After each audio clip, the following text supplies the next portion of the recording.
The Coinsaurus channel is pleased to have you back. Scam, XRP. I had every intention of answering Rajat Sani CFA's extensive thread in its entirety. Since several very bright people have worked on the Bitcoin network and its architecture, the most important thing is that we will get past this kind of myopic thinking. The open-source nature of its code makes it easy for anybody to make changes that would make Ethereum 2.0 work like the XRP ledger. There was a deliberate choice in architectural style.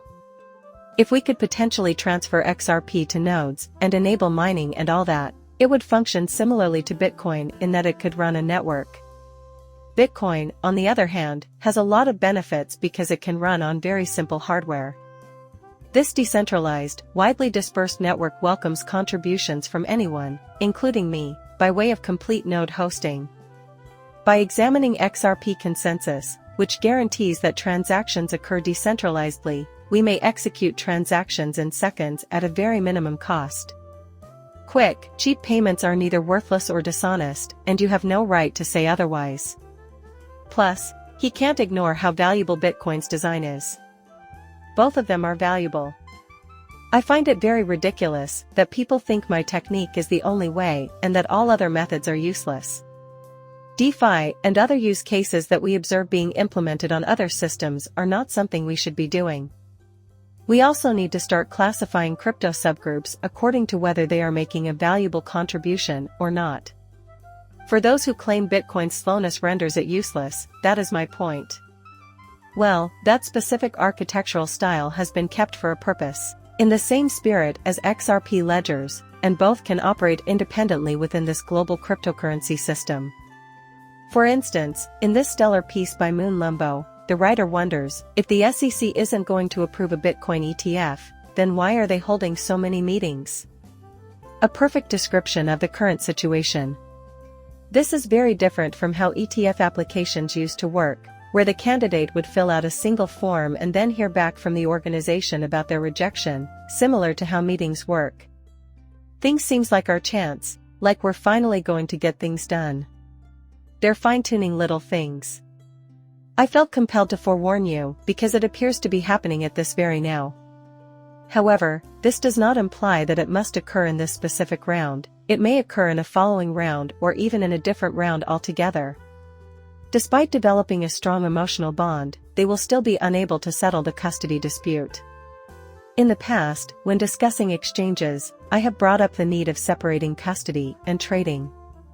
Frankly, we aren't worried that they'll require more time than we've allocated for this round to fix anything that needs fixing right now. If it is refused and people lose their cool, the price can fall significantly. All it really tells us is that we are near. Check this out, it's one of a kind. Moon Lumbo is absolutely right. It is highly probable that your BlackRock is now finished since we are now handling it. Assuming they have finally discovered a solution, the powerful here must think they can pass this law today. Conversely, if it doesn't, it will happen. In this case, the past is irrelevant. These ETFs have never experienced anything like this. These large cryptocurrency organizations aren't going to sit on their hands and say, well, we'll only have Bitcoin, everything else can go to the traditional exchanges. No, they're going to pour a ton of money into growing their business outside Bitcoin. You better believe they're after something major when I say this. You shouldn't, however, presume that perfection is required. I am certain of it. Despite my confidence in it, I can imagine it being shelved for another round to fix any bugs. Very little. The year 2024 is a sure bet for when it will happen. If it doesn't take place in January, we'll simply pray it happens before urine. Just so we're clear, this is brand new, it's happening right now, and it will affect industries far beyond Bitcoin.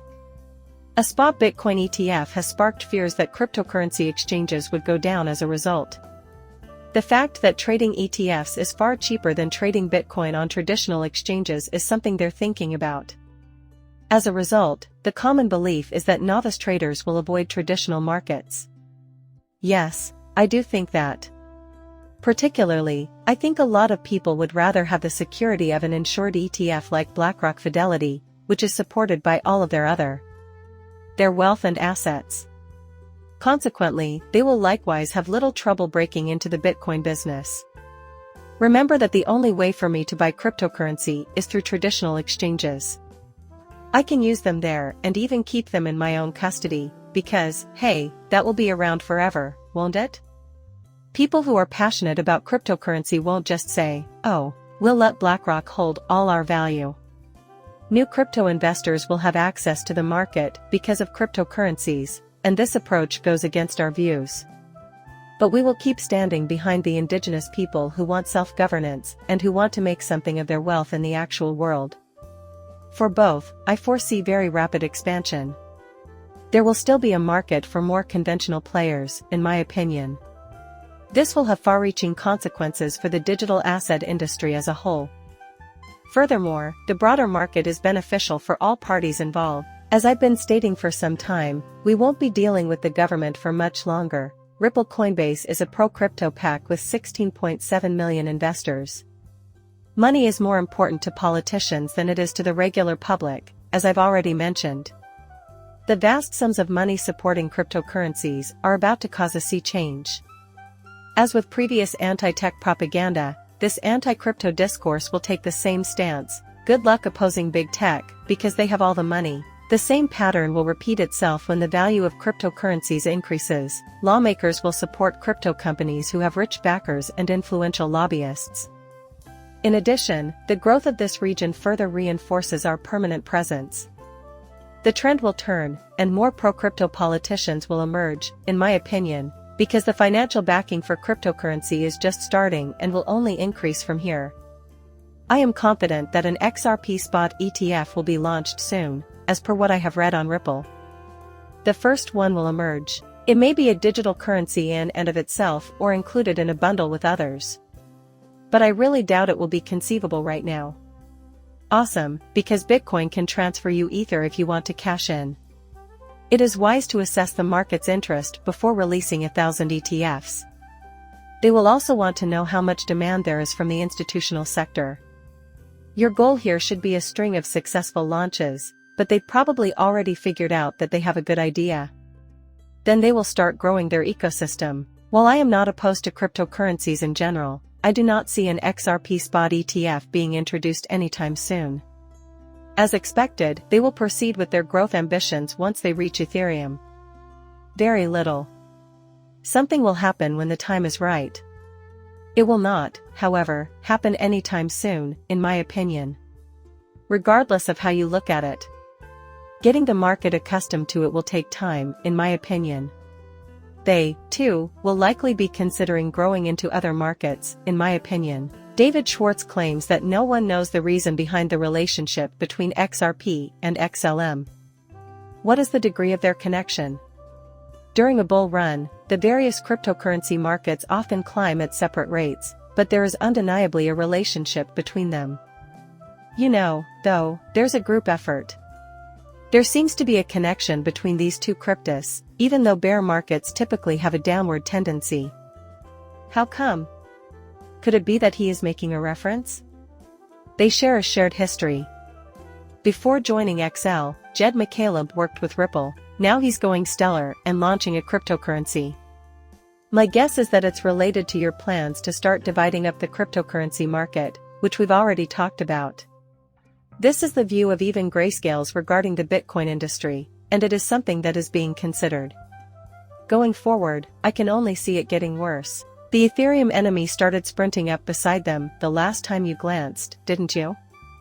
Cardano is up 20% and Polkadots are up 20%, as you may have seen. I think XLM and XRP are also involved. You can use them alone or in pairs as tokens for payments. It is referred to as utility tokens. A few people use the incorrect term ISO tokens, which describes it well. Regardless, that is correct. That is why I think it's common for investors to purchase both of these cryptocurrencies simultaneously.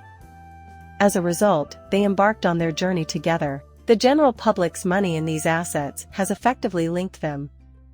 Afterwards, algorithms will do the same. Also, they act similarly, so it's kind of like that. And both together. After that, what else is there to know? Is it even relevant? Do you agree?